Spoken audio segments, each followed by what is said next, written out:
हिलोगे तो मैं गोली मार दूंगा। ये क्या है? तुम मजाक कर रहे हो ना? बस बहुत हो गया डोरेमोन। वो क्या है कि मुझे बहुत डर लग रहा है। मेरे चेहरे को ध्यान से देखो नोबिता, क्या तुम्हें ऐसा लगता है कि मैं मजाक कर रहा हूँ? मैं तुमसे परेशान हो चुका हूँ। मैं चाहे कुछ भी बोलता रहूँ, तुम बस खेलते ही रहते हो और कभी अपना होमवर्क नहीं करते। अब ये नहीं चलेगा। मैं अब और बर्दाश्त नहीं कर सकता।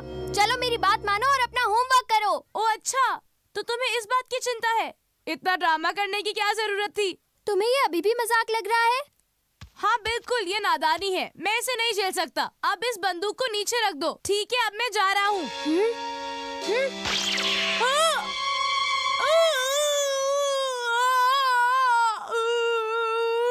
ऐसा क्यों किया?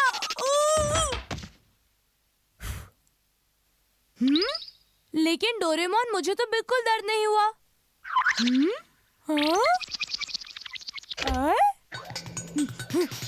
अब ये होमवर्क पूरा करेगा।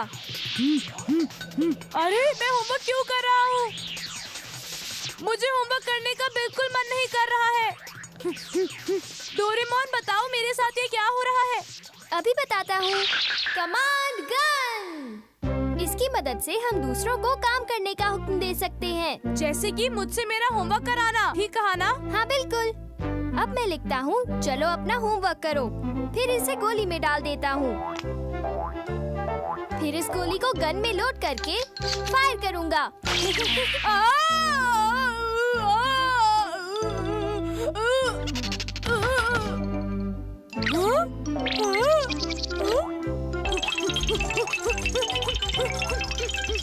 नोबिता की क्या स्पीड है।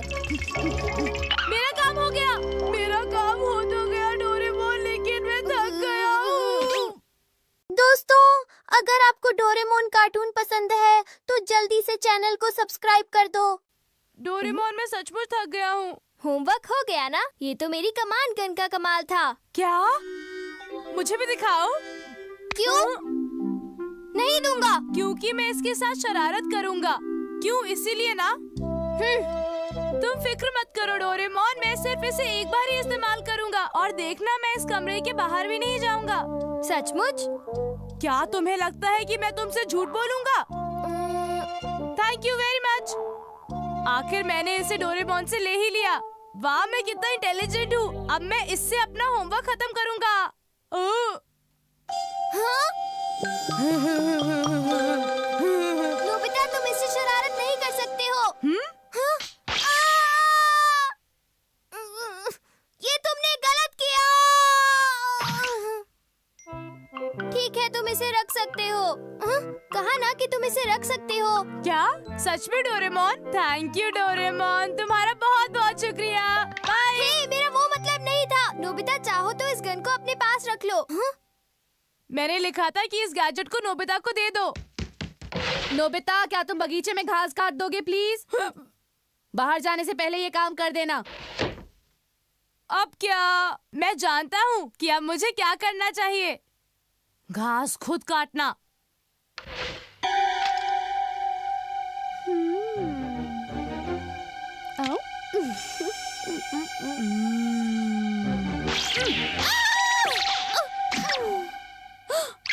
मुझे काम पर जाना ही होगा। आप काम कीजिए, मैं खेलने जा रहा हूँ। ओके? ये कमाल का गैजेट है। मेरे पास काफी गोलियां हैं। अब देखते हैं कि मुझे किससे काम कराना चाहिए। कुछ सोचना पड़ेगा। सबसे पहले मुझे यहाँ गोलियां लोड करनी होंगी और फायर करने के बाद मेरे मजे ही मजे। नोबिता, मैं खेलना तो चाहती थी, पर क्या? अभी पढ़ाई करनी है। मैं तुमसे बाद में मिलूंगी। बाय। नोबिता, मेरी बात का बुरा मत मानना। दोस्तों, अगर आपको डोरेमोन कार्टून पसंद है तो जल्दी से चैनल को सब्सक्राइब कर दो। ओफो, शिजुका, तुम्हें नोबिता के साथ खेलना पड़ेगा।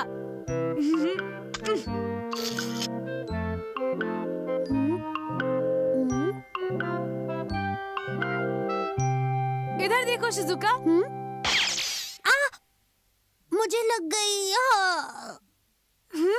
नोबिता, क्या तुम मेरे साथ खेलना चाहते हो? ये कितना मजेदार है ना शिजुका? अब क्या करें? चलो उस कैट से डांस करवाते हैं। नोबिता और शिजुका को डांस करके दिखाओ। ये मैंने गोली लोड की। हाँ? देखो अब आएगा मजा।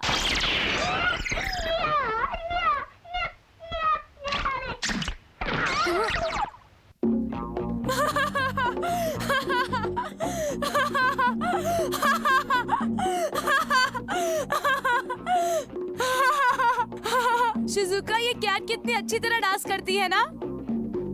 चलो अब कुछ और एनिमल से डांस करवाते हैं।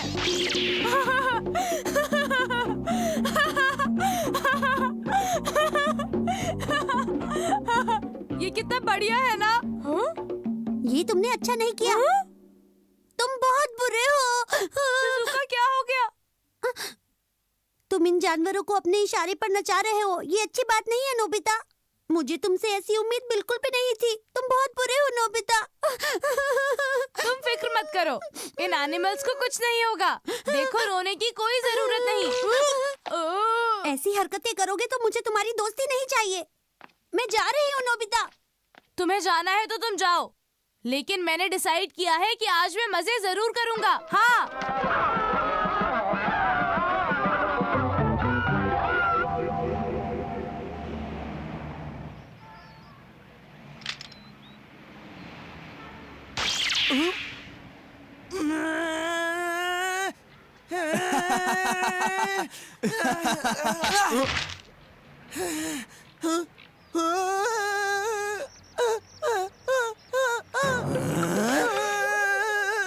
सुनियो, सॉरी जियान, मुझे अचानक तुम्हें मारने का दिल किया और मैंने तुम्हें मार दिया। तुम्हें तो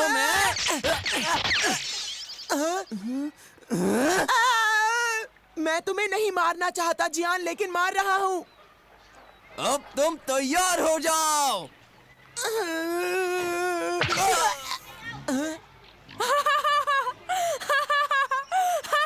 आज मैं जियान को भी नहीं छोड़ने वाला। दोस्तों, अगर आपको डोरेमोन कार्टून पसंद है तो जल्दी से चैनल को सब्सक्राइब कर दो। जियान, ये बस एक गलत फहमी है। हम इस बारे में बात कर सकते हैं। मुझे माफ कर दो, तुम मेरे अच्छे दोस्त हो।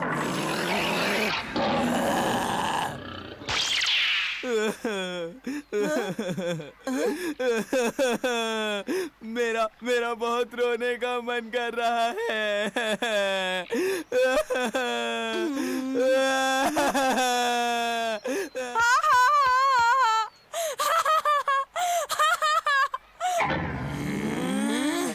मेरे ख्याल से मैंने नोबिता से ये काम करने के लिए कहा था, पर ये मैं क्यों कर रही हूँ? ये नोबिता ने बिल्कुल ठीक नहीं किया। मुझे उसे रोकना ही होगा। नोबिता, ये तुमने किया था ना नोबिता? तो वो तुम थे।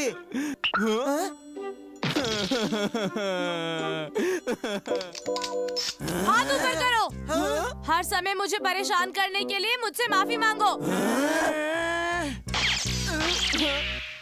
हमें माफ कर दो नोबिता। कितना मजा आ रहा है। मेरा सपना पूरा हुआ। नोबिता, मैंने तुम्हें शरारत करने से मना किया था। लेकिन तुमने ही तो मुझे गैजेट दिया था डोरेमोन। तुम्हें पता है, मॉम घास तो काट रही है, लेकिन साथ में उन्हें तुम्हारे ऊपर गुस्सा भी आ रहा है। क्या? मॉम तो मुझे कच्चा चबा जाएंगी।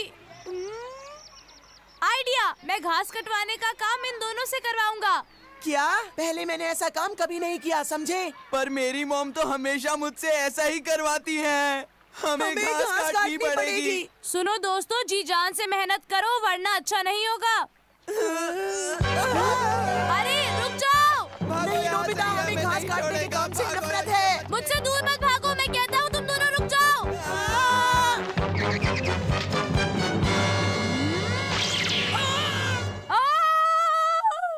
ये क्या हो गया? मुझे गोली लग गई। अब मैं जिंदा नहीं बचूंगा। मुझे काम शुरू करना है। मैं ये ना चाहते हुए कर रही हूँ, लेकिन सर आप ये काम क्यों कर रहे हैं? रहने दीजिए। मैं भी ऐसा बिल्कुल नहीं करना चाहता, पर मेरे हाथ मेरी मर्जी के खिलाफ चल रहे हैं। डोरेमोन प्लीज कुछ करो, देखो ना डोरेमोन।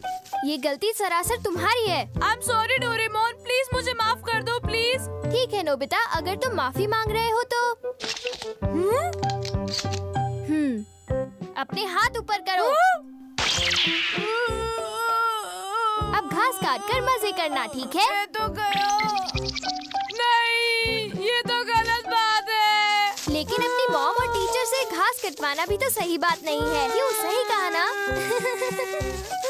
मैं बेचारा बेकसूर यहाँ पर फंस गया। मैं इस सब के लिए माफी चाहती हूँ सर। बस डोरेमोन प्लीज मुझे छुटकारा दे दो। अरे तुम अपना होमवर्क क्यों नहीं करते? नोबिता तुम कुछ करते क्यों नहीं हो? Doraemon please.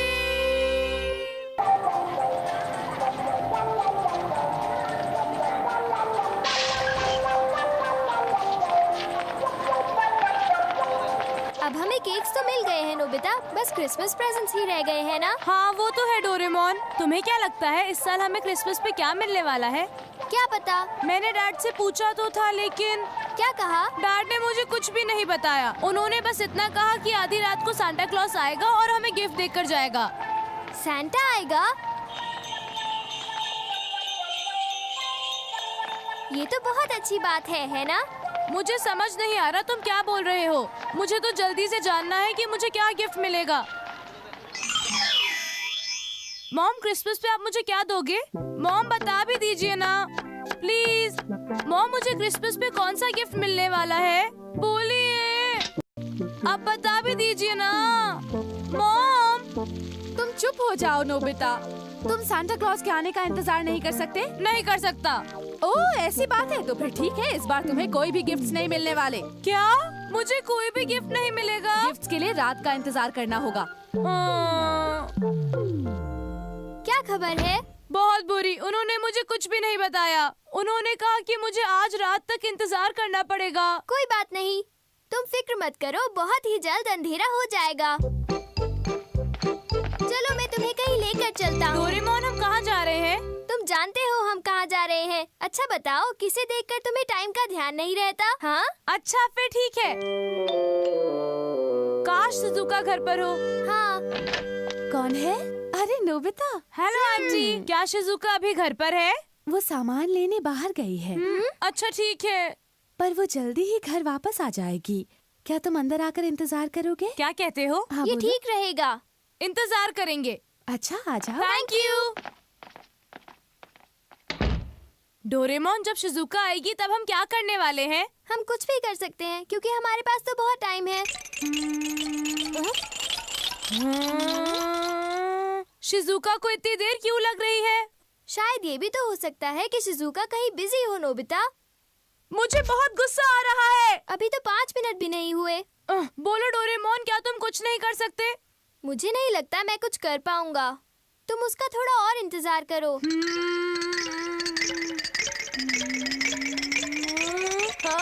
अच्छा ठीक है। Time warp reel. क्या टाइम वार्प रील? टाइम आगे करने का मतलब पता है? हाँ, जब एक स्पेसशिप बहुत दूर चला जाता है स्पेस में जूम करते हुए। क्यों, सही कहा ना? हाँ, पर ये मशीन स्पेस की बजाय टाइम को पार करती है। मतलब हम एक टाइम से दूसरे टाइम में अपनी मर्जी से जा सकते हैं। तुम्हारा मतलब है टाइम में से शॉर्टकट? बिल्कुल ठीक। चलो ट्राई करते हैं। तुम्हें इंतजार करवाने के लिए शिजुका तुम? हाँ, अब क्या बोलोगे? कमाल है, हम शिजुका के घर आने के टाइम पर शॉर्टकट से पहुंच गए। इसका क्या मतलब? नहीं, कुछ नहीं शिजुका। अच्छा बताओ, तुम क्या करना चाहती हो? सोचने दो। कार्ड्स खेलें? अच्छा आइडिया है। चलो खेलते हैं। मजा आया? बहुत मजा आया। नोबिता, क्या तुम्हें छाता चाहिए? नहीं शिजुका, स्नोफॉल अभी शुरू हुई है। ठीक है, ध्यान रखना। Bye bye. क्या ख्याल है डोरेमोन, गैजेट को फिर से इस्तेमाल करें? क्या? चलो यहाँ से घर तक का समय स्किप करते हैं। पर जरा मेरी बात तो सुनो। अगर हम यहाँ से घर तक का टाइम स्किप कर भी दें, तो भी हमें घर तक चलकर ही जाना पड़ेगा। समझ गए? लेकिन क्यों? टाइम स्किप करने का मतलब ये नहीं है कि तुम्हें यहाँ से घर चलकर नहीं जाना पड़ेगा। कुछ किए बगैर टाइम को स्किप करना नामुमकिन है। इस बात को तुम अच्छी तरह समझ लो नोबिता। ओह आई सी। तो अब समझे? हाँ, इसके साथ मुझे लगा कि शॉर्टकट लिया जा सकता है। चलो इसे ट्राई करते हैं। ठीक है, लेकिन ये आखिरी बार है, ओके? ठीक है, लेकिन मैं इसे इस्तेमाल करूंगा। लेकिन क्या तुम कर पाओगे? तुम चिंता मत करो। ठीक है। हम घर पहुंच गए। हाँ, मैं तो बर्फ में गीला हो गया हूँ। चलो कोई बात नहीं। अरे हाँ, नोबिता! ओ डोरेमोन, अभी पाई मैन का शो शुरू होने वाला है। पाई मैन? तुमने सही कहा, मैं तो भूल ही गया था। बहुत मजा आएगा। मैं टीवी ऑन करता हूँ। शहर में इस व्यस्त दिन पर एक बड़ी सी राइस केक की दुकान के बाहर मुफ्त में राइस केक्स बट रहे थे। जाहिर है इसी वजह अभी से भी लोगों की न्यूज वहाँ आ पर रही काफी है। जमा हुई मुझे थी। न्यूज नहीं देखनी। सिर्फ 5 ही मिनट की तो बात है, इंतजार कर लो। आइडिया। हाँ, मैं भूल गया। इसे मुझे वापस करो। हाँ, मुझे वापस कर दो। तो देखते हैं सैंटा हमें क्या तोहफा देने वाले हैं। वाओ! देखो नोबिता, तुम इस गैजेट का गैर इस्तेमाल बिल्कुल मत करो। तो क्या तुम शो नहीं देखने वाले डोरेमोन? मैं तो देखूंगा।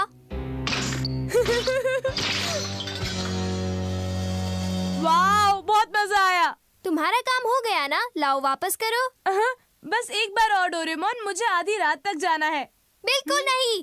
तुम जिस टाइम को पीछे छोड़ोगे वो टाइम कभी भी वापस नहीं आएगा। ये कान खोल कर सुन लो नोबिता। एक बार ऐसा करने से कुछ नहीं होगा। रुक जाओ नोबिता। मैं कहाँ गया?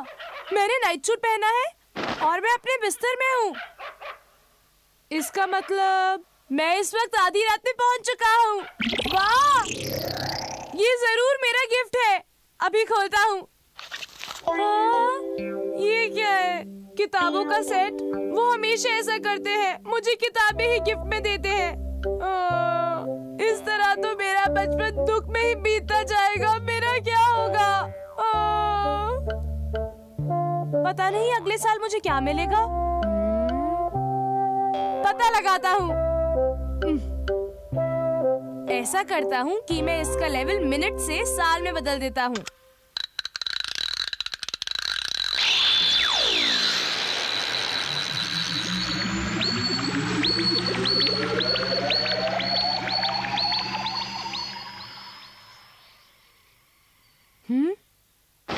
क्या मेरा काम हो गया? वैसे सब कुछ सेम लग रहा है। क्या मैं 1 साल आगे पहुंच गया हूँ? हाँ, मेरा नाइट सूट तो नया लग रहा है और मेरे ख्याल से मैं लंबा भी हो गया हूँ। अब देखता हूँ कि मेरा गिफ्ट कहाँ है। हाँ, वाह, वो रहा मेरा प्रेजेंट। हाँ, पता नहीं इसके अंदर क्या होगा। नोबिता, तुम्हारी हैंडराइटिंग बहुत गंदी है, इसके जरिए उसे सुधारो। सैंटा।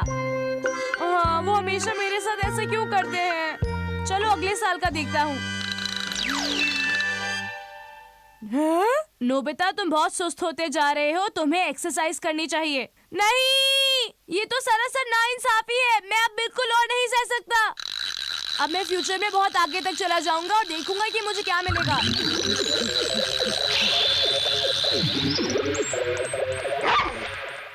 ओह वाओ, मुझे कुछ ऐसा ही चाहिए था। अरे वाह, यही वो रोबोट है जो मुझे चाहिए था। नहीं, रुक जाओ, ये मेरा प्रेजेंट है। नहीं, ये प्रेजेंट आपका कैसे हो सकता है? ये तो मेरा है। देखो, एक बात समझ लो, ये वही रोबोट है जो मैं हमेशा से चाहता था। मैं इसे नहीं दूंगा। आप इसे नहीं देंगे? मॉम! बड़ा ही अजीब बच्चा है, पर शायद इसे मैं जानता हूँ। ये क्या? हाँ? आप अपने बच्चे को नहीं पहचानते? हाँ? ये रोबोट तो नोबियो का गिफ्ट है। आपको क्या हुआ है? हाँ? न जाने कैसे पिता हैं आप। मैं तो बड़ा हो गया, इसीलिए सांता क्लॉज मुझे कोई गिफ्ट नहीं देंगे। मेरा बचपन तो गिफ्ट के इंतजार में ही बीत गया।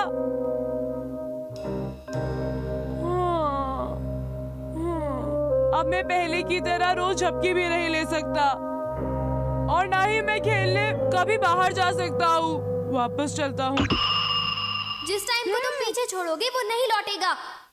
बिल्कुल नहीं, मैं जिंदगी में कभी बड़ा नहीं बनना चाहता। डोरेमोन, मुझे बचाओ। हाँ?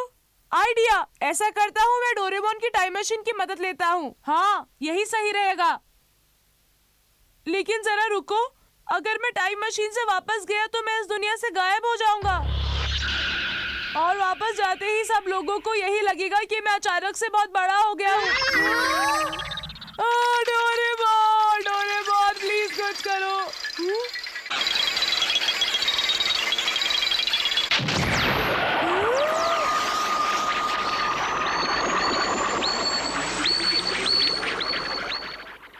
हाँ, मैं कहाँ हूँ? तुम आ गए? डोरेमोन! तुमने टाइम वार्प रील को तोड़ा क्या? ओ डोरेमोन! तो लगता है तुमने टाइम वार्प रील को कुछ ज्यादा ही इस्तेमाल कर लिया था नोबिता, जिसकी वजह से वो टूट गई। और क्योंकि मैंने उसे तोड़ा, मैं उसी समय में आ गया जब मुझे टाइम वार्प रील मिली थी। बिल्कुल सही। मैं तो वापस आने की उम्मीद खो बैठा था। कोई बात नहीं। को इंतजार करवाने के लिए सॉरी। हाँ? शिजुका, तुम? क्या कोई प्रॉब्लम है? नहीं, कोई प्रॉब्लम नहीं है। कुछ भी तो नहीं। बताओ क्या खेलना चाहती हो? सोचने दो। कार्ड्स खेलें? बढ़िया आइडिया है। चलो खेले। स्नोफॉल। वाह, स्नोफॉल! अब क्रिसमस बढ़िया बीतेगा, है ना? हाँ, कितना सुंदर नजारा है। हाँ नोबिता, तुमने बिल्कुल सही कहा।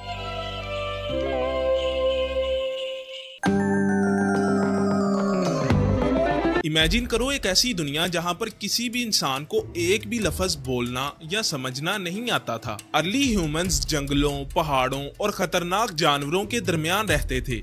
हर दिन सर्वाइवल का इम्तिहान हुआ करता था, जहाँ पर भूख, मौसम और शिकारी जानवरों का खतरा रहता था। उस दौर में ना कोई शहर थे, ना कोई कानून था और ना ही कोई ऑर्गेनाइज्ड सोसाइटीज थी। इंसान सिर्फ बेसिक इंस्टिंक्ट पर डिपेंड करता था और फौरन फैसले लेकर जिंदा रहता था। अक्सर अकेले रहना काफी ज्यादा मुश्किल होता था क्योंकि बड़े जानवरों के हमला करने का खतरा रहता था। इसी वजह से छोटे छोटे ग्रुप्स के अंदर रहना सर्वाइवल के लिए जरूरी बना और अर्ली ह्यूमंस ग्रुप्स की शक्ल में रहना शुरू हो गए। मगर ग्रुप्स के साथ एक और मसला शुरू हो गया क्योंकि कोऑर्डिनेशन करना काफी ज्यादा मुश्किल था। लेकिन ग्रुप्स के साथ एक नया मसला शुरू हो गया क्योंकि कोऑर्डिनेशन करना काफी ज्यादा मुश्किल था। जब खतरा करीब आता तो वार्निंग देने का कोई इफेक्टिव जरिया मौजूद नहीं था। शिकार करते टाइम भी प्लानिंग, डायरेक्शन और टाइमिंग शेयर करना लगभग नामुमकिन था। लोग आवाजें, चेहरे और जिस्म के इशारे यूज करते थे, लेकिन ये काफी नहीं था। उस वक्त लैंग्वेज एग्जिस्ट नहीं करती थी क्योंकि इंसानी दिमाग इतना ज्यादा डेवलप नहीं हुआ था। प्रिमिटिव ब्रेन्स बेसिक आइडियाज को प्रोसेस करते थे, लेकिन कम्प्लेक्स इंफॉर्मेशन को शेयर करना काफी ज्यादा मुश्किल था। आज के दौर के ह्यूमंस के मुकाबले में उस दौर के ह्यूमंस का कॉग्निटिव सिस्टम काफी ज्यादा सिंपल था और इतना ज्यादा कैपेबल भी नहीं था। आहिस्ता आहिस्ता कम्युनिकेशन की जरूरत और भी ज्यादा बढ़ती गई और यहीं से कहानी शुरू होती है लैंग्वेज की। और ये कहानी सबसे पहले लफ्जों से नहीं बल्कि गेस्चर्स और बॉडी सिग्नल्स के जरिए से शुरू हुई। अर्ली ह्यूमंस अपने हाथों, बाजुओं और जिस्म के इशारों के जरिए से अपना मैसेज दूसरों तक पहुंचाते थे। किसी चीज की तरफ इशारा करना इंफॉर्मेशन शेयर करने का सबसे बेसिक और आसान जरिया था। अगर खतरा नजदीक होता तो उंगली या फिर इशारों के जरिए से डायरेक्शन बताई जाती।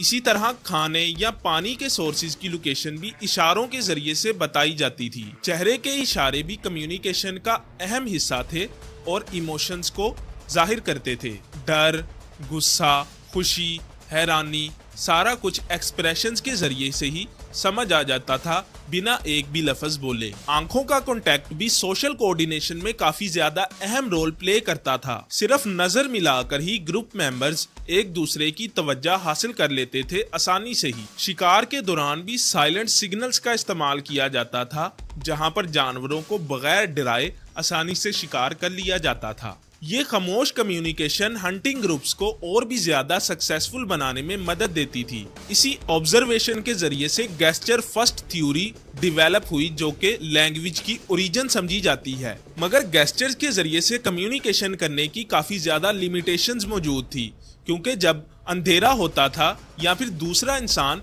ज्यादा फासले पर मौजूद होता था तो उसके साथ कम्युनिकेशन करना काफी ज्यादा मुश्किल होता था। इसी जरूरत ने इंसानों को ऐसे सिग्नल्स तक ले जाना शुरू किया जो सिर्फ हाथों तक महदूद नहीं थे। आहिस्ता आहिस्ता अर्ली ह्यूमंस ने सिंपल ग्रंट्स और गुटरल आवाजों के जरिए से कम्युनिकेशन करना स्टार्ट किया। ये आवाजें ज्यादा तेज और ज्यादा दूर तक असर डालने वाली होती थी गेस्चर्स की निस्बत। जब कोई खतरा होता था तो लोग इन्हीं आवाजों के जरिए से एक दूसरे को वार्निंग दे देते थे और अगले लोग अलर्ट हो जाते थे। भूख, दर्द और फ्रस्ट्रेशन अलग अलग साउंड्स के जरिए से एक्सप्रेस होने लगी। हर सिचुएशन के लिए अलग अलग साउंड पैटर्न डिवेलप होना शुरू हुए। यानी अगर भूख लगी होगी तो और आवाज होगी, अगर कोई खतरा होगा तो उस टाइम के लिए और आवाज होगी। ऐसे ही डिफरेंट सिचुएशंस के लिए डिफरेंट आवाजें होंगी। जंगलों या पहाड़ों के अंधेरों में जब नजर काम नहीं करती थी तब इन्हीं साउंड्स के जरिए से एक दूसरे के साथ लोग कम्युनिकेट करते थे। रात के टाइम पे हंटिंग या एस्केप की सिचुएशन में वोकल्स का इस्तेमाल सर्वाइवल टूल बन गया। चिंपैंजीज या दूसरे प्रीमेट्स भी ऐसे वोकल्स या सिग्नल्स का इस्तेमाल करते थे एक दूसरे के साथ कम्युनिकेशन करने के लिए। ये सिमिलैरिटी प्रूव करती है कि एवोल्यूशन में कम्युनिकेशन नेचुरल नेक्स्ट स्टेप था। जब अंधेरे या डिस्टेंस की वजह से गेस्चर्स फेल हो जाते थे तब कम्युनिकेशन के लिए वोकल साउंड्स इस्तेमाल होते थे। आहिस्ता आहिस्ता ब्रेन के वोकल कंट्रोल एरियाज और भी ज्यादा एक्टिव और स्पेशलाइज्ड होने लगे। ये अडॉप्टेशन इंसान को फ्यूचर लैंग्वेज डेवलप करने के लिए और भी ज्यादा बेहतर बनाती गई। साउंड्स और मीनिंग के दरमियान पहली वीक एसोसिएशंस तैयार होने लगी जो कि बाद में लैंग्वेज की बेस बनी और यहीं से इंसानी कम्युनिकेशन एक नए फेज में एंटर कर गई जहां पर आवाज सेंट्रल थी। और इसी जर्नी में इंसानी आवाज ने सिर्फ रिएक्शंस नहीं बल्कि एग्रीड मीनिंग्स का रूप लेना भी शुरू कर दिया। कुछ स्पेसिफिक साउंड्स आहिस्ता आहिस्ता कुछ पार्टिकुलर चीजों के साथ लिंक होना शुरू हो गए। ग्रुप के सारे लोग ये समझना शुरू हो गए कि एक साउंड का मतलब सबके लिए सेम ही होगा। इसी शेयर्ड अंडरस्टैंडिंग ने कम्युनिकेशन को केओस से निकालकर एक प्लान्ड स्ट्रक्चर की तरफ धकेलना शुरू कर दिया। डेंजरस सिचुएशन के लिए एक खास साउंड डेवलप हुई जो सबको अलर्ट कर देती थी। ये पहली दफा था कि जब इंसानों के दरमियान प्रिमिटिव वोकैबुलरी जैसा एक स्ट्रक्चर बनना शुरू हुआ। आहिस्ता आहिस्ता हर साउंड सिर्फ एक आवाज नहीं रह गया, एक नॉइस नहीं रह गया, बल्कि वो अपने साथ एक मीनिंग कैरी करता था जो कि अगला इंसान भी आसानी के साथ समझ सकता था। सोशल लर्निंग भी इस दौर में काफी ज्यादा अहम रोल प्ले करती रही क्योंकि लोग एक दूसरे को कॉपी करते थे। बच्चे अपने पेरेंट्स या एल्डर्स से यही साउंड सुनकर फ्यूचर में सरवाइव करते थे। रेपिटेशन और कंसिस्टेंसी ने इसी साउंड को एक कम्युनिकेशन स्ट्रक्चर के अंदर बदल दिया। अलग अलग ग्रुप्स के अंदर थोड़ी वेरिएशंस होती थी लेकिन कोर मीनिंग्स सेम रहते थे। इसी स्टेज को प्रोटो लैंग्वेज का अर्ली फॉर्म समझा जाता है जहां पर स्ट्रक्चर थोड़ा वीक था। ये सिस्टम ग्रामर से काफी ज्यादा दूर था लेकिन इंटेंशन क्लियर होने लगी थी और यहीं से इंसानी कम्युनिकेशन एक ऐसे फेज में दाखिल होना शुरू हुई जहां पर मीनिंग स्टेबल और सेम होने लगा। और इसी ग्रोइंग सिस्टम ने कम्युनिकेशन को सिर्फ शेयर्ड मीनिंग तक लिमिटेड नहीं रखा बल्कि प्रोटो लैंग्वेज की तरफ पुश कर दिया। अब इंसान सिर्फ आइसोलेटेड साउंड्स यूज नहीं करता था बल्कि थोड़े थोड़े लफ्ज भी यूज करना शुरू हो गया था। अब हर वर्ड सिर्फ एक आवाज नहीं रहा था, एक नॉइस नहीं रहा था, बल्कि वो अपने साथ एक मीनिंग कैरी करता था। आहिस्ता आहिस्ता लोग दो या दो से ज्यादा साउंड्स को जोड़कर बेसिक कॉम्बिनेशन बनाना सीख गए। ये कॉम्बिनेशन हंटिंग या सर्वाइवल के दौरान एक दूसरे को सिग्नल देने के लिए और भी ज्यादा इफेक्टिव होने लगे पहले के सिंगल साउंड्स की निस्बत। ग्रुप कोऑर्डिनेशन पहले से ज्यादा इफेक्टिव हो गया क्योंकि कम्युनिकेशन अब पहले से ज्यादा क्लियर हो गई थी। शिकार के वक्त भी डायरेक्शन, टाइमिंग और टारगेट को बताना पहले से काफी ज्यादा इजी हो गया था। पेरेंट्स अपनी नॉलेज और सर्वाइवल ट्रिक्स को इन साउंड्स के जरिए से अपने बच्चों तक ट्रांसफर करते थे। इसी तरह कल्चरल नॉलेज का पहला फॉर्म जनरेट हुआ जो कि जनरेशंस तक कैरी करना शुरू हो गया। छोटी छोटी स्टोरीज या एक्सपीरियंसेस को इन साउंड पैटर्न्स के जरिए से एक्सप्रेस करना काफी ज्यादा इजी हो गया। जैसे जैसे ट्राइब्स बढ़ रहे थे, कम्युनिकेशन भी काफी ज्यादा एडवांस हो रही थी। लार्ज ग्रुप में रहना तभी पॉसिबल हुआ जब प्रोटो लैंग्वेज डिवेलप हुई। ये सिस्टम एवोल्यूशन के लिए एडवांटेज बना क्योंकि सर्वाइवल रेट्स इंप्रूव होने लगे। जहां पहले कंफ्यूजन होता था, अब वहां पे कोऑर्डिनेशन और कम्युनिकेशन काफी ज्यादा इंप्रूव हो गई। जब प्रोटो लैंग्वेज इंप्रूव होती गई तो इंसान के दिमाग में सिर्फ कम्युनिकेशन नहीं बल्कि सिंबॉलिक थिंकिंग भी डेवलप होने लगी। अब इंसान सिर्फ आवाजों या इशारों के जरिए से नहीं बल्कि सिंबल्स और मीनिंग्स के जरिए से भी समझाना शुरू हो गया था। केव वॉल्स पर बनाए गए ड्राइंग्स पहली बार ह्यूमन इमेजिनेशन को रिकॉर्ड करने का जरिया बने।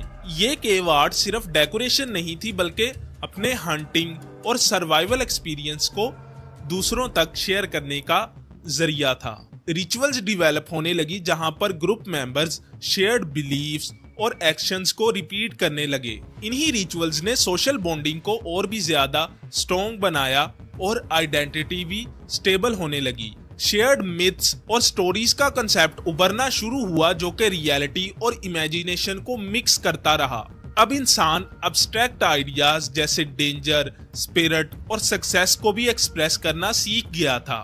फ्यूचर प्लानिंग भी पॉसिबल होने लगी क्योंकि लोग अब सिर्फ प्रेजेंट के बारे में नहीं सोचते थे बल्कि फ्यूचर प्लानिंग करना भी स्टार्ट हो गए थे।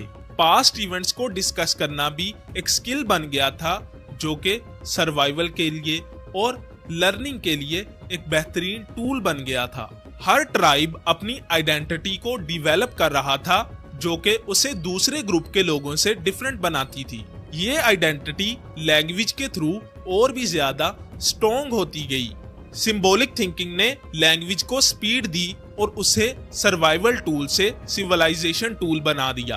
अब कम्युनिकेशन सिर्फ इंफॉर्मेशन एक्सचेंज नहीं बल्कि मीनिंग क्रिएशन बन चुकी थी और यही ट्रांसफॉर्मेशन इंसान को एनिमल से अलग बनाने का एक बेहतरीन जरिया बना, एक बेहतरीन टूल बना। और यही ट्रांसफॉर्मेशन इंसानों को एनिमल से डिफरेंट बनाने का एक बहुत बड़ा टर्निंग पॉइंट बना। इसके बाद इंसानी दिमाग ट्रू लैंग्वेज के बर्थ के करीब आ गया। अब सिर्फ सिंपल साउंड्स नहीं बल्कि स्ट्रक्चर्ड ग्रामर का सिस्टम बनना शुरू हो गया। वर्ड्स अपनी जगह और ऑर्डर के साथ मीनिंग चेंज करने लगे जो कि पहले पॉसिबल नहीं था। कम्प्लेक्स सेंटेंसेस की वजह से इंसान अब सिर्फ प्रेजेंट को नहीं बल्कि पास्ट और फ्यूचर को भी डिस्कस करना सीख गया था। स्टोरी टेलिंग एक एवोल्यूशन बन गया जहां पर नॉलेज सिर्फ सरवाइव नहीं होता बल्कि ट्रांसमिट भी होता है। ग्रुप्स के दरमियान कोऑर्डिनेशन अब सिर्फ हंटिंग तक लिमिटेड नहीं रहा बल्कि मैसिव स्केल पर एक्सपैंड हो गया। शेयर्ड लैंग्वेज ने प्लानिंग को लॉन्ग टर्म बना दिया जहां पर जनरेशंस एक ही विजन को फॉलो करती हैं। नॉलेज एक्यूमुलेट होना शुरू हो गया क्योंकि हर जनरेशन पिछली जनरेशन से सीखकर आगे बढ़ती गई। इसी एक्यूमुलेशन ने सिविलाइजेशंस की बुनियाद रखी जहां पर सिटीज बनने लगी, लॉज बनने लगी और लोग पहले से अच्छे वे में रहना शुरू हो गए। लैंग्वेज ने कोऑर्डिनेशन को इतना ज्यादा एडवांस कर दिया कि एनवायरनमेंट को शेप करना पॉसिबल हो गया। अब इंसान सिर्फ नेचर का पार्ट नहीं रहा था बल्कि उस पर इन्फ्लुएंस रखने वाला स्पीशीज बन गया था। ये वो मोमेंट था जहां पर इंटेलिजेंस और कम्युनिकेशन दो चीजें नहीं रही थी बल्कि एक ही सिस्टम बन गई थी। एक वो टाइम था जब इंसानों के पास कम्युनिकेट करने के लिए कोई लैंग्वेज ही मौजूद नहीं थी और एक आज का दौर है जब 7000 से ज्यादा जुबानें बोली जाती हैं। हर लैंग्वेज अपने कल्चर को कैरी करती है। लेकिन सोचो जब इंसान ने पहली मर्तबा कुछ कहना स्टार्ट किया होगा तो वो कैसा साउंड करता होगा। और अगर लैंग्वेज ना होती तो हम आज के दौर में भी सिर्फ सर्वाइवल मोड के अंदर ही फंसे होते, इतना ज्यादा ग्रो ना कर पाते जितना आज के टाइम पे ग्रो कर रहे हैं। आज की तरक्की, आज का ये मॉडर्न लाइफस्टाइल, ये सारा कुछ लैंग्वेज का ही मरहूने मिन्नत है। आपकी इसके बारे में क्या राय है कमेंट्स में बताएं और नेक्स्ट वीडियो किस टॉपिक पे चाहते हैं वो भी बताएं ताकि मैं आपकी रिक्वेस्ट के ऊपर नेक्स्ट वीडियो बना सकूं। आपको आज की वीडियो कैसी लगी कमेंट्स में बताओ। वीडियो को लाइक कर दो, चैनल को सब्सक्राइब करके बेल आइकॉन के बटन पे क्लिक कर दो ताकि हमारी हर आने वाली नई वीडियो आप तक सबसे पहले पहुंच सके।